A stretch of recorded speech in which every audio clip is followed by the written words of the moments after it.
അയ്യപ്പേട്ട KPCC അധ്യക്ഷ സ്ഥാനത്തേക്ക് Sunny Joseph MLA വന്നിട്ടുണ്ട്.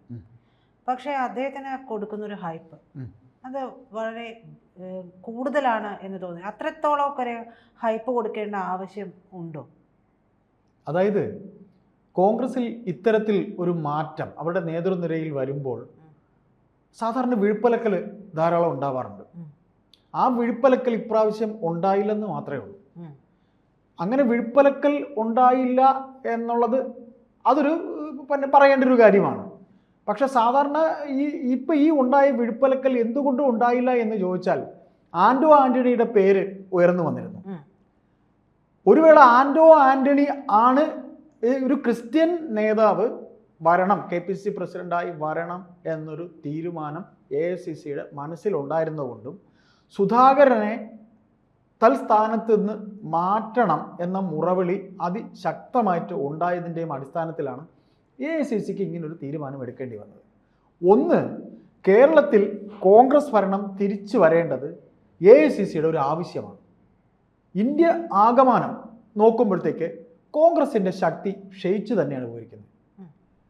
മനസ്സിലായില്ലേ? അപ്പോൾ അങ്ങനെ അതുകൊണ്ട് ഈ പറയുന്ന രീതിയിൽ ഒരു മാറ്റം, സുധാകരനെ മാറ്റണമെന്ന ആവശ്യം ഇപ്പോൾ അദ്ദേഹം 4 വർഷമാകുന്നു. പിണറായി ഭരണം തുടങ്ങിയ സമയത്ത് അദ്ദേഹത്തിനെ പിണറായിക്കെതിരെ കണ്ണൂരുകാരനെന്ന് പറഞ്ഞ് കൊണ്ടുവയ്ക്കുമ്പോൾ അന്നും കടുത്ത എതിർപ്പുണ്ടായിരുന്നു. അന്ന് സുധാകരൻ കണ്ണൂർ ജില്ലയിൽ മാത്രം ഒതുങ്ങി നിൽക്കുന്ന ഒരു നേതാവായിരുന്നു. ആ സുധാകരൻ അദ്ദേഹത്തിൻ്റെ അക്രമ രാഷ്ട്രീയത്തിൻ്റെ രീതി ഇവിടെ കാണിക്കുമോ എന്ന് കോൺഗ്രസ്സുകാർ തന്നെ സംശയിച്ചിരുന്നു. ഇതിനെല്ലാം കാരണം ഇപ്പോൾ അത്തരത്തിൽ വിഴുപ്പലക്കൽ പ്രശ്നങ്ങൾ ഉണ്ടായില്ല എന്ന് പറയണമെങ്കിലും ഈ നിശബ്ദത ഒരാഴ്ചക്കകത്ത് പുറത്തു വരുമെന്ന് നമുക്ക് പറയാം.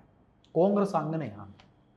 അതായത് ഇപ്പോഴുള്ള ഈ ഒരു നിശബ്ദത എന്ന് പറയുന്നത്, അതായത് സണ്ണി ജോസഫിനുള്ള ഈ ഒരു ഹൈപ്പൊക്കെ നിന്ന് സാധാരണ അടിയിലേക്കൊക്കെ തന്നെ പോകാനുള്ള സാധ്യതകൾ വഴിയെ വന്നേക്കും. ഇല്ലെങ്കിൽ കോൺഗ്രസ് അല്ല.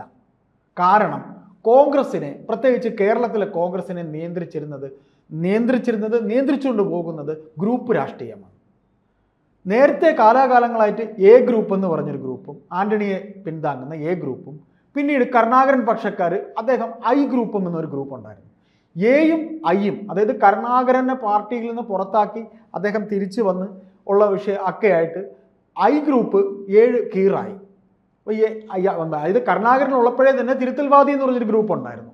രമേശ്, MA ഷാനവാസ്, പിന്നെ മരിച്ചുപോയ MA ഷാനവാസ്, G കാർത്തികേയൻ, ഇവരുടെ ഒരു ഗ്രൂപ്പായിരുന്നു തിരുത്തൽവാദി എന്ന് പറഞ്ഞൊരു ഗ്രൂപ്പ്. അതിലിപ്പോൾ രമേശ് മാത്രമേ ഉള്ളൂ. അദ്ദേഹം പഴയ ഐക്കാരനാണ് എന്ന് പറയുകയാണെങ്കിൽ അദ്ദേഹത്തിനോടൊപ്പം ഇപ്പം ഒരു ഗ്രൂപ്പാണ്. സതീശൻ എന്ന് പറയുന്നത് ഗ്രൂപ്പുകൾക്ക് അതീതമായി പാർട്ടി നിൽക്കണമെന്ന് പറയുമ്പോൾ അതും പാർട്ടിക്കകത്ത് സതീശൻ്റെ ഒരു ഗ്രൂപ്പുമായി.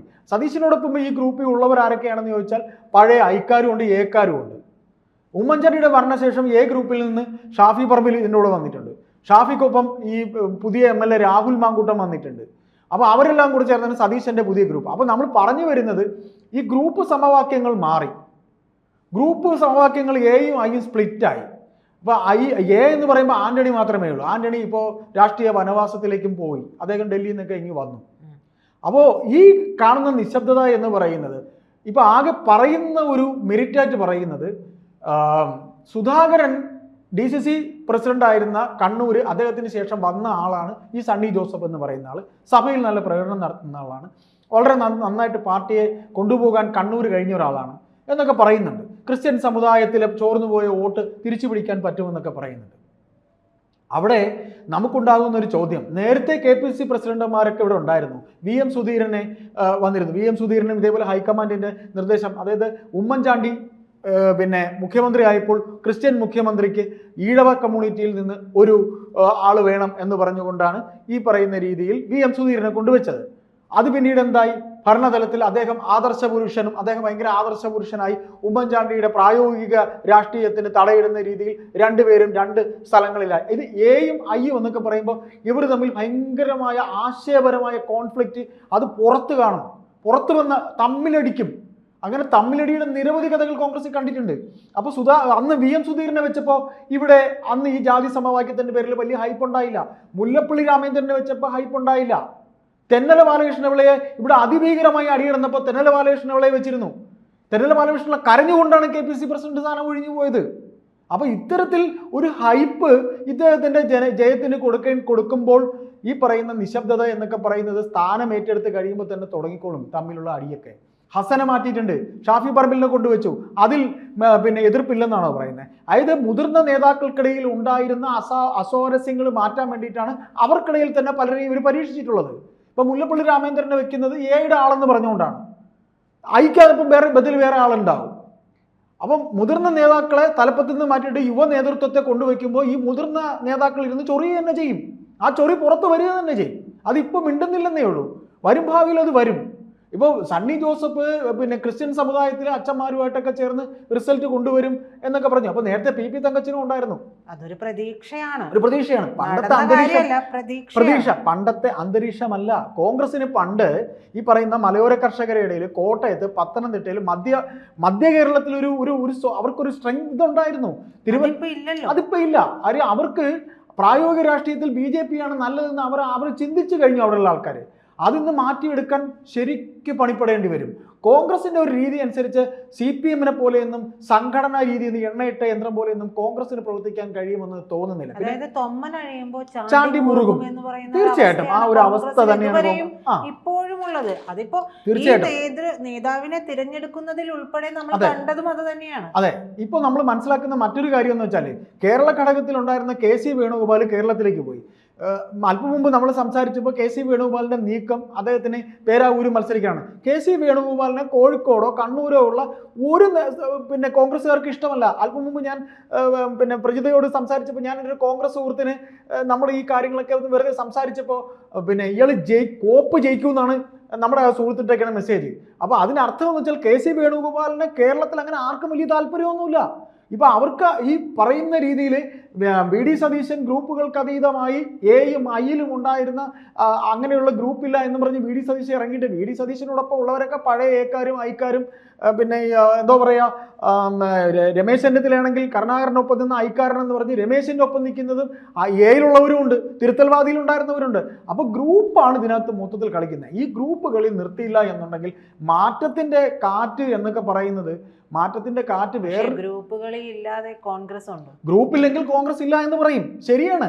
പക്ഷെ ഗ്രൂപ്പില്ല എങ്കിൽ കോൺഗ്രസ് ഇല്ല എന്ന് പറയുന്നത് ഈ ഒരു അവസ്ഥയിൽ പിണറായി ഭരണത്തിനെ മാറ്റേണ്ടത് കോൺഗ്രസിന്റെ ആവശ്യമാണ്. പിണറായിയെ ഈ ഭരണത്തിൽ നിന്ന് മാറ്റിയില്ല എന്നുണ്ടെങ്കിൽ അല്ലെങ്കിൽ കോൺഗ്രസിന് മറ്റ് സംസ്ഥാനങ്ങളിൽ ഉള്ളതിനേക്കാളും വേരോട്ടം ഉണ്ടായിരുന്ന ഒരു സംസ്ഥാനമാണ് കേരളം. അവിടെ കേരളം ഇങ്ങനെ വോട്ട് സ്പ്ലിറ്റായി BJPക്ക് മുമ്പ് ഇങ്ങനെയാണ്. അതായത് കോൺഗ്രസിന്റെ വോട്ടാണ് BJPക്ക് പോകുന്നത് എന്നൊരു കഥയുണ്ടായിരുന്നു. ഇന്നിപ്പോൾ തീർത്തും അങ്ങനെ തന്നെയാണ്. കുറേ അധികം വോട്ട് ഇപ്പോൾ CPM-ലെ വോട്ടും BJPക്ക് പോകുന്നുണ്ട്. അപ്പൊ അത്തരത്തിൽ ആ വോട്ട് തിരിച്ചു പിടിക്കുക എന്നുള്ളത് ഈ പറയുന്ന ഈ മാറ്റം എന്ന് പറയുന്ന ഇനി വരുന്ന തെരഞ്ഞെടുപ്പിലാണ്. ഇപ്പോൾ ഉണ്ടായിട്ടുള്ള ഈ രാഷ്ട്രീയ സാഹചര്യത്തില് കേരളത്തിന് ഒരു പ്രതിപക്ഷം ഉണ്ടോ എന്നുള്ള ചോദ്യം തന്നെ ഉയരുന്നുണ്ട്. അങ്ങനെ ഒരു പ്രതിപക്ഷം ഇല്ല എന്ന് തന്നെ മനസ്സിലാക്കി കൊടുക്കുന്ന തരത്തിലാണ് ഇപ്പോഴത്തെ പ്രവർത്തികൾ. പ്രതിപക്ഷ നേതാവ് ഉണ്ടോ? ഉണ്ട്, പറയാൻ ഒരു നേതാവ് കുറച്ച് ഷോകളൊക്കെ കാണിക്കും. അതെ, അത് ആരെ കാണിക്കാൻ? ജനങ്ങളെ കാണിക്കും. പക്ഷെ ജനങ്ങൾ പണ്ടത്തെ പോലെ ഇതൊന്നും എന്താ പറയാ, പണ്ട് ഈ ചാനലുകളൊന്നും ഇല്ലാതിരുന്നത് കൊണ്ട്, മാധ്യമങ്ങൾ, സോഷ്യൽ മീഡിയ ഒന്നും ഇല്ലാതിരുന്നത് കൊണ്ട് ഈ ജനങ്ങൾക്ക് ഇവർ പറയുന്നതും ഈ പത്രവാർത്തയിൽ വരുന്നതും മാത്രമാണ് അറിയുള്ളൂ. പക്ഷെ എന്താണ് ഓരോ അനുനിമിഷം ഓരോ നേതാവിൻ്റെയും ചേഷ്ടയും ആംഗ്യങ്ങളും വാക്കുകളും എല്ലാം അപ്പോൾ ജനങ്ങളിലേക്ക് എത്തിക്കൊണ്ടിരിക്കുന്ന ഒരു അവസ്ഥയാണ്. ആ ഒരു അവസ്ഥയിൽ നിന്നുകൊണ്ട് കബളിപ്പിക്കാൻ സാധിക്കാത്തൊരു രീതിയുണ്ട് ഇപ്പോൾ. ആ ഒരു കാലഘട്ടമല്ലേ. അപ്പോൾ സതീശൻ വെറുതെ കിടന്ന് ഒരു 2 ചിലക്കൽ സഭയിൽ ചിലച്ചത് കൊണ്ട് ജനങ്ങളുടെ മനസ്സ് മാറുമോ? അല്ല പ്രജിത, ഇതിനകത്തുള്ളൊരു മെയിൻ വിഷയം എന്ന് പറഞ്ഞാൽ ഈ സമര പരിപാടികളിലൊന്നും പിന്നെ പ്രതിപക്ഷം ഉദ്ദേശിക്കുന്ന നഖം നനയാതെ നത്ത പിടിക്കുന്ന പരിപാടിയൊന്നും നടക്കില്ല. ഇപ്പം നേരെ മറിച്ച് വേറെ ഏതെങ്കിലും രാഷ്ട്രീയ പാർട്ടിയാണ് ഭരണത്തിലിരിക്കുന്നത്. ഇപ്പോൾ ഉദാഹരണം പറയാം, കോൺഗ്രസ് ഇരിക്കുന്ന കരുതട്ടെ. ഇപ്പോൾ ഈ ഉദ്യോഗസ്ഥ തലത്തിൽ ഉണ്ടായിരിക്കുന്ന അഴിമതി പ്രശ്നങ്ങൾ ഇവിടെ നമുക്ക് റോഡിൽ നടക്കാൻ പറ്റും, നിരത്തിലിറങ്ങി നടക്കാൻ പറ്റില്ല. അതാണ് ഇടതുപക്ഷത്തിൻ്റെ പ്രത്യേകത. ഇപ്പോൾ ഇവർക്കൊരു തല്ലുകൊള്ളാനോ തല്ലുകൊണ്ടവർ തന്നെ ഇപ്പോൾ ഈ പാർട്ടിക്കകത്ത് തന്നെ നിരവധി പ്രശ്നങ്ങൾ പാർട്ടിക്കകത്തുണ്ട്. ഈ അദ്ദേഹത്തിൻ്റെ നവകേരള യാത്ര ഉണ്ടായിരുന്നല്ലോ, ഈ പിണറായി വിജയൻ്റെ ബസ്സിലെ യാത്ര, ഈ ബസ്സിലെ യാത്രയിൽ തല്ല് കിട്ടിയ എത്ര നേതാക്കൾക്ക് നീതി കിട്ടിയ, അതിനുവേണ്ടി എത്ര ഈ പോലീസ് ഓഫീസർമാർ പട്ടിയെ തള്ളുന്ന പോലെ തല്ലിയൊരു കേസ് ഇവിടെയുണ്ട്. ആ കേസിന് ഈ പറയുന്ന കുട്ടികൾക്ക്, ഈ പറയുന്ന നേതാക്കൾക്ക്, ഈ പയ്യന്മാർക്ക്, യൂത്ത് നിലയിൽ നേതാക്കന്മാർക്ക്, ആ പെൺകുട്ടികൾക്ക് വരെ കിട്ടിയിട്ടുണ്ട്. എത്ര പേര് തലപ്പത്തുള്ളവർ ഇതിൽ ഇടപെട്ടിട്ടുണ്ട്, എത്ര പേര് അതിനുവേണ്ടി സംസാരിച്ചിട്ടുണ്ട്. അപ്പോൾ ഇതിനകത്തുണ്ടാകുന്നൊരു വിഷയം എന്ന് വെച്ചാൽ ഇപ്പോൾ ഈ പറയുന്ന രീതിയിൽ പിന്നെ പ്രജിത ഇപ്പോൾ സംസാരിച്ച പോലെ ഈ കാണുന്ന സമരപരിപാടികൾ ഒന്നും തന്നെ നമ്മുടെ പിന്നെ ജനങ്ങൾക്ക് ബോധ്യമാകുന്നില്ല. ഇവർ യഥാർത്ഥത്തിൽ തെറ്റുകളെ ചൂണ്ടിക്കാണിക്കുന്നില്ല എന്നുള്ളത്. നേരെ മറിച്ച് കഴിഞ്ഞ തവണ രമേശ് ചെന്നിത്തല നിരവധി കേസുകൾ പത്രസമ്മേളനത്തിലൂടെയെങ്കിലും അറിയിച്ചു. പത്രസമ്മേളനത്തിൽ നിന്നും യാതൊരു കാര്യവുമില്ല. ജനകീയമായ പ്രശ്നങ്ങളിൽ ഇടപെട്ട് ജനങ്ങൾക്കൊപ്പം നിന്ന് ജനങ്ങളുടെ മുന്നിലേക്ക് ഇറങ്ങി നിന്ന് ചെയ്യേണ്ട കാര്യങ്ങൾ ചെയ്തു കൊടുക്കുകയാണ് വേണ്ടത്. അല്ലാതെ ഷോ കാണിക്കുകയാണ്, ചാനലിൽ വന്ന് ചർച്ചയ്ക്കിരുന്നാലൊന്നും ആരും നേതാവില്ല. ഒരു ഭയവുമില്ലാതെ എതിരിടേണ്ട പിണറായി വിജയൻ്റെ സർക്കാർ കാണിക്കുന്ന ഈ ചെയ്തികൾക്കെതിരെ ഈ സമര പരിപാടികളിലൊന്നും ഇവർക്കൊന്നും തന്നെ ഈ പറയുന്ന ഒരു യഥാർത്ഥ പ്രതിപക്ഷം എന്ന് പറയാൻ കഴിയില്ല എന്നുള്ളത് വാസ്തവമാണ്. അപ്പോൾ തല മാറി എന്നുള്ളത് കൊണ്ട് മാറ്റമുണ്ടായി എന്ന് നമുക്ക് വിശ്വസിക്കാൻ കഴിയില്ല. കാര്യം ഈ ഒരു നിശബ്ദത എന്ന് പറയുന്നത് വേറെ മറ്റൊരു കൊടുങ്കാറ്റിൻ്റെ നിശബ്ദതയാണോ എന്ന് പോലും നമുക്ക് സംശയിക്കേണ്ട. കാര്യം കെ.സി. വേണുഗോപാൽ ഇടപെട്ട്, അല്ലെങ്കിൽ കണ്ണൂരുകാരനായ കെ.സി. വേണുഗോപാൽ, കണ്ണൂരുകാരനായ സുധാകരൻ, കണ്ണൂരുകാരനായ സണ്ണി ജോസഫ്, അപ്പോൾ ആ ദേശത്തുള്ളവരുടെ സ്ട്രോങ് എന്ന് പറഞ്ഞുകൊണ്ട് തെക്ക് ദേശത്തുള്ളവർ ചിലപ്പോൾ അവരല്ലേ എല്ലാം ചെയ്യണം, നമുക്കിപ്പോൾ കാണിച്ചു കൊടുക്കാം എന്ന് പറഞ്ഞുകൊണ്ട് ഇവർ തിരിവിൽ നിന്ന് ആരെങ്കിലും കരുതുന്നുണ്ടോ? പിന്നെ നായർ, ഈഴവ, മുസ്ലിം, ഇങ്ങനെയുള്ള കമ്മ്യൂണിറ്റി സാമുദായിക ഇതെന്ന് പറഞ്ഞ് ഈ മറ്റേ ആഹാരം വീതം വെച്ച് കൊടുക്കണ പോലെ എല്ലാം കൊടുത്തിരിക്കുക, ഇത് നിനക്ക് അത് നിനക്ക് എന്നൊക്കെ പറഞ്ഞിട്ട് അതെല്ലാം കൂടെ കൊണ്ട് എല്ലാം തൃപ്തിയാവുമെന്ന് കരുതുന്നുണ്ടാവും. അപ്പോൾ ഇതിനകത്തുള്ള ഏറ്റവും വലിയ വിഷയം ഒന്ന് ഗ്രൂപ്പിസം, അതെല്ലാം പാടെ മാറണം. പിന്നെ ഇപ്പോൾ വരാൻ പോകുന്ന പഞ്ചായത്ത് ഇലക്ഷനിൽ നാളിതുവരെ കോൺഗ്രസ് മേധാവിത്വം ഒരിടത്തും നമ്മൾ കണ്ടിട്ടില്ല. UDF അങ്ങനെ പൂർണ്ണമായിട്ട് എല്ലായിടത്തും നേടില്ല. അവിടെയും ഈ പറയുന്ന ഗ്രാസ് റൂട്ട് ലെവലിൽ CPM-നാണ് അല്ലെങ്കിൽ ഇടതുപക്ഷത്തിനാണ് നേട്ടം ഉണ്ടായിട്ടുള്ളത്. അവിടെ അവർ കാണിച്ചു കൊടുക്കണം, ഈ മാറ്റത്തിന്റെ ഫലം അവർ കാണിച്ചു കൊടുക്കണം. തദ്ദേശ ഇലക്ഷനിൽ നിങ്ങൾ സണ്ണി ജോസഫ് എന്ന നേതാവിന് മുന്നിൽ ഇനി കാണുന്ന മാസങ്ങൾ ഒക്ടോബർ വരെയുണ്ട്. അദ്ദേഹം ചെയ്യട്ടെ, അദ്ദേഹത്തിന് കഴിയട്ടെ. അദ്ദേഹം പാർട്ടി സംഘടനാ തലത്തിൽ മികവ് തെളിയിച്ചാണെന്നൊക്കെ വാർത്തകളിൽ വന്ന് എല്ലാവരും പറയുന്നുണ്ടല്ലോ. അദ്ദേഹം തെളിയിക്കട്ടെ, അവിടെ മുതൽ നമുക്ക് നോക്കാം, കാത്തിരിക്കാം. ഏതായാലും AICCക്ക് കേരളത്തിൽ കോൺഗ്രസ് വരേണ്ടത് ആവശ്യമാണ്. അതുകൊണ്ടാണ് ഇത്തരത്തിലൊരു സമവാക്യമൊക്കെ മാറ്റം ഉണ്ടാക്കി കൊടുത്തിട്ടുള്ളത്. ഇനി ഇവിടുത്തെ നേതാക്കൾ തീരുമാനിക്കണം എന്ത് ചെയ്യണമെന്നുള്ളത്.